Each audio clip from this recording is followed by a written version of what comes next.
కేసీఆర్ బయటికి అత్తలేడు, కేసీఆర్ ఏం మాట్లాడలేడని అధికార చేతి పార్టీ రాష్ట్రంలో ప్రతిపక్షంలో ఉన్న పువ్వు పార్టీ లీడర్లు దినం విమర్శలు చేస్తూనే ఉన్నారు. ఇక అటు కారు పార్టీ లీడర్లు మాత్రం కేసీఆర్ కాదు మీకు మా కేటీఆర్ హరీష్ రావు సరిపోతారని అంటున్నారు. ఇక ఇన్ని రోజులు ఫామ్ హౌస్లోనే ఉన్న కేసీఆర్ ఏం చేస్తున్నాడు అనేది బయటికి తెలియనియలేదు. కానీ ఇయ్యాల మాత్రం గిట్ల మాట్లాడిండు కేసీఆర్ సార్. నేను గంభీరంగా మౌనంగా చూస్తున్నా, నేను కొడితే వట్టి కొట్టు నాకు అలవాట్లేదు కదా. సరే నేను గంభీరంగా మౌనంగా చూస్తున్నా, నేను కొడితే వట్టి కొట్టు నాకు అలవాట్లేదు కదా.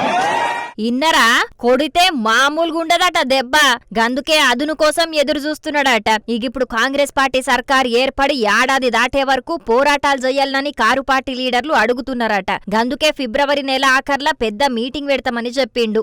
ఏడాదిలోనే భూముల రేట్లు పడిపోయినాయి, అంతా ఆగమాగం చేసిండ్రని గరమైండు. గింత మాయిలమే కాంగ్రెస్ వాళ్ళు దొరికితే జనాలు కొడతామనేటట్టే ఉన్నారన్న కేసీఆర్ సారు కాంగ్రెస్ పార్టీ పెట్టిన పోల్ మీద కూడా సెటైర్ వేసిండు. వాళ్ళు పోల్ పెడితే కూడా 70% మనల్నే కోరుకుంటున్నారని అన్నాడు.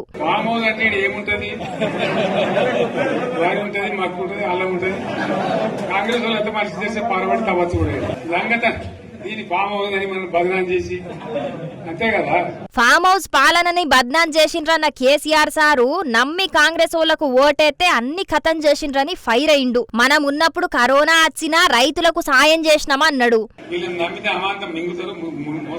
రైతు బంధుకు రామరామ అంటారు, దళిత బంధుకు జైబీ అంటారు. వీళ్ళు ముంచుతారని ఆయన చెప్పిన ఆయన వాడు తులం బంగారం ఇస్తా, నీకు బంగారం వడ్డానం పెడతాను కానీ ఆయన నమ్మి ఏమో మీ సంగతితో చూద్దామని ఆయన వేసింది ఇరుకపోయారు, బాయిలో పడ్డారు, అయిపోయి ఉన్నాయి. అందుకే మళ్ళీ మొదటికి వచ్చానా కైలాసం ఆడలో పెద్ద పంపించినట్టు అయింది. మళ్ళీ అన్ని వర్గాల ప్రజలకు సాయం చేసినాం, పేదల పిల్లలకు మంచి చదువులు చెప్పియాలని గురుకులాలు ఏర్పాటు చేస్తే ఇప్పుడు అవిటిని పట్టించుకోకుంటే రోజు బడి పిల్లలు విషాహారం తిని అవస్థ పడుతుంటే పిల్లలను తల్లిదండ్రులు తీసుకుపోతున్నారు. ఇక కరెంటు కూడా చక్కగుంటలేదు, ఎండాకాలం అత్తే ఇంకెట్లుంటదో. ఇక ఎవరన్నా అడిగితే అరెస్టులు చేస్తున్నారని గరమైండు. కులం లేదు, మతం లేదు, జాతి లేదు. తెలంగాణలో ప్రతి బిడ్డ మనోడే. వాళ్ళు ఏ మతం ఉన్నారు, ఏ కులం ఉన్నారు మనకు అవసరం లేదు. ఈ తెలంగాణ బార్డర్ గీత లోపలిన బిడ్డలు అందరు మనోళ్ళే, అందరు బాగుపడాల్సిందే, ఒకరు న్యాయం జరగాల్సిందే. ఆ న్యాయం జరిగి ఆ ఫలితాలు తెలంగాణకు వచ్చేదాకా ఇంకెవ్వడు కొట్లాడాడు, ఎవరితో కాదు. అది అవతార పంచాంగం. మళ్ళా మనమే కొట్లాడాలి, అంతేనా? పక్క మాట అనేది కొట్లాడదాం కదా. ప్రాణం పోయినా సరే తెలంగాణకు రక్షకులు మనమే, తెగించి కొట్లాడాల్సిందే. తెలంగాణ హక్కులను కొట్లాడాల్సిందే, మనమే కొట్లాడి తీరాల్సిందే అనే రెండవ మాట లేదు. ప్రజలకు న్యాయం జరిగేదాకా మనం ముందుకు పోవాలని కార్యకర్తలకు పిలుపునిచ్చిండు. తెలంగాణ కోసం బయలుదేరింది, తెలంగాణ సాధించింది గులాబీ జెండానే, తెలంగాణను మంచిగా చేసింది కూడా గులాబీ జెండానే. కాబట్టి కార్యకర్తలు గట్టిగా పోరాటం చెయ్యాలన్నాడు. చూడాలి మరి రేపట్ల కారు పార్టీ కార్యకర్తలు ఎట్లా పోరాటాలు చేస్తారో.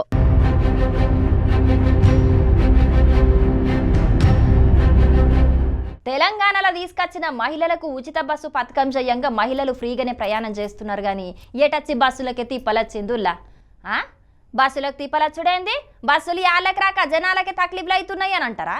మీరనేది కూడా నిజమే, గాని బస్సులకు కూడా ఎందుకు తిప్పలచ్చినాయో ఈ వార్త చూస్తే మీకే సముజైతుంది.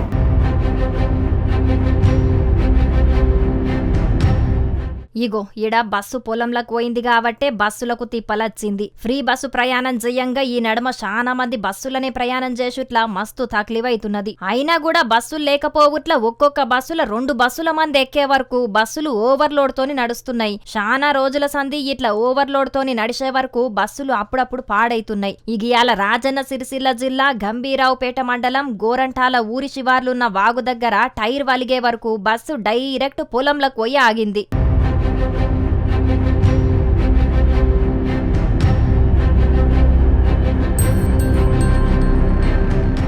ఉన్నట్టుండి ఒకటే పరి బస్సు పొలంలకు పోయే వరకు దాంట్లున్న కొంతమంది ప్రయాణికులకు దెబ్బలు దాకినాయట. మరిగా ఆ యాళ్ల తొవ్వొంటి ఎవ్వలేకపోవుట్లా ఏం కాలేదు గాని, లేకుంటే అదో పెద్ద పరేషాన్ కథే అవ్వు. మరిగా రవాణా శాఖ మంత్రి పొన్నం ప్రభాకర్ అన్న ఇప్పటికే ఇట్లా శానా మాట్ల బస్సులు బ్రేక్ డౌన్ అవుతున్నాయి కాబట్టి ఇప్పటికన్నా కొత్త బస్సులు కొనుండ్రి, అన్ని రూట్లల్లా బస్సుల సంఖ్యను పెంచుండ్రి, మహిళలకు ఉచిత బస్సు ప్రయాణం వెట్టుడు మంచిదే గాని జర బస్సులు కూడా పెంచితేనే ఈ పథకం విజయవంతం అవుతది కాబట్టి చూసుకోనరా అంటున్నారు బస్సులు లేక తిప్పలు పడుతున్న ప్రజలు.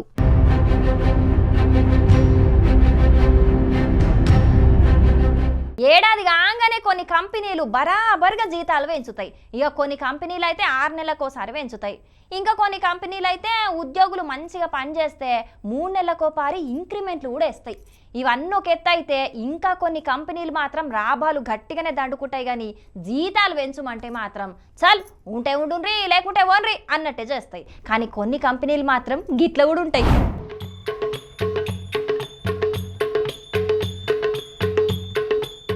ఈడికెళ్ళాడిదాంక టేబుల్ల మీదున్నాయి 70 కోట్ల రూపాయలు. అక్కడున్నోళ్ళంతా ఉద్యోగులు. ఇక అసలు ముచ్చట ఏందంటే పావు గంటల ఎవరు ఎన్ని నోట్లు లెక్క పెడతారో అవన్నీ ఆళ్ళకే. లచ్చ లెక్క పెడితే లచ్చ, 10 లక్షలు లెక్క పెడితే 10 లక్షలు, కోటి పెడితే కోటి, ఎన్ని రూపాయలు లెక్క పెడితే అన్ని ఆళ్ళకే. కాకుంటే దీంట్లో ఎవ్వరు కూడా 2 లక్షల రూపాయలకు మించి లెక్క పెట్టలేకపోయిండ్రు.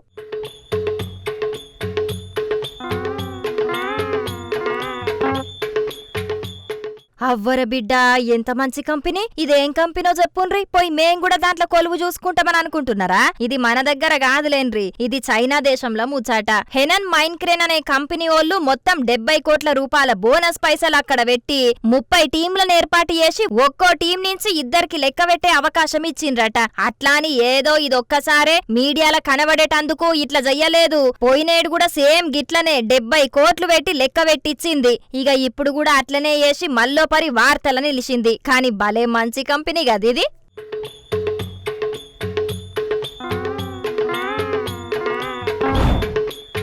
ఇక పబ్లిక్ కొన్ని చిట్టిపొట్టి వార్తలు ఉన్నాయి, అవి కూడా చూశారు జల్దీనా.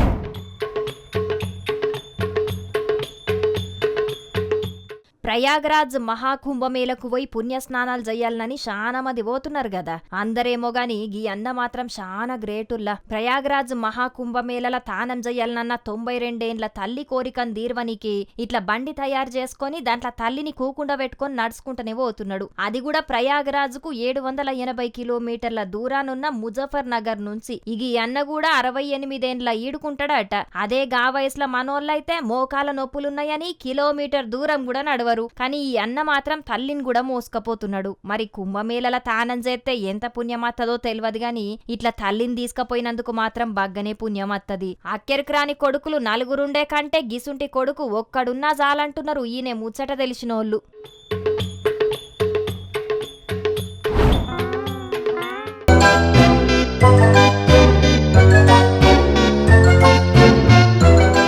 మహాకుంభమేళకు కోట్ల మంది భక్తులు పోతున్నారు కాబట్టి చిత్ర విచిత్రమైన ముచ్చట్లు షాన్ని అవుతున్నాయి. ఇక అవన్నిటిని జనాలకు చూయించనీకి మీడియా వాళ్ళు కూడా పోతున్నారు. అట్లా గీ రిపోర్టర్ అన్న ఒక భక్తునితో మాట్లాడుతుంటే గీ మోతవరి అమాయకుని లెక్క నటించి ఆఖరుకు ఆ మైకునే పట్టుకొని ఒకటే ఊరుకుడు ఉరికిండు. ఇక లక్షల మందిల వాడు గిల్లి అవుడు ఎంతల పని చెప్పుండ్రి. కానీ ఏదో పర్సో ఫోనో ఇంకేదన్నా దొంగతనం చేసినా ఓ మాట గాని గా ఛానల్ మైకు పట్టుకపోయి వాడేం చేసుకుంటాడని కొందరంటే దొంగోనికి చెప్పే లాభమని ఉత్తగనే అన్నారా? దొంగతనం చేసినోనికి పుక్కిట్లత్తున్నది కాబట్టి 10ో 10కో ఎంత వచ్చినా పాయిదనే అని ఇంకొందరన పట్టిండ్రు. మరిగ పబ్లిక్ గిట్ల బగ్గమంది ఉన్న కాడికి పోయినప్పుడు జర పైలంగుండుండ్రి, సరేనా?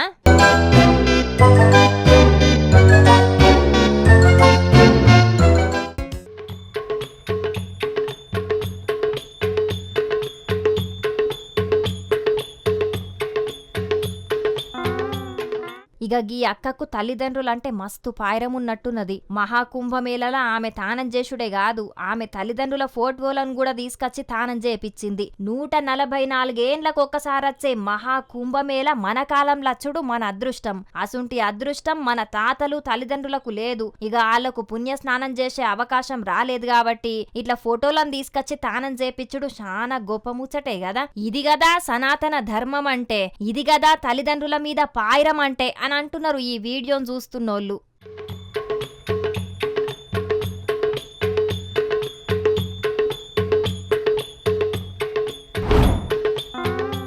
ఇగో ఇవుల్లా అయ్యాటి మన రచ్చబండ ముచ్చట్లు. ఇవాళ మేము చెప్పిన ముచ్చట్లన్నీ జబర్దస్త్గా ఉన్నాయిలే.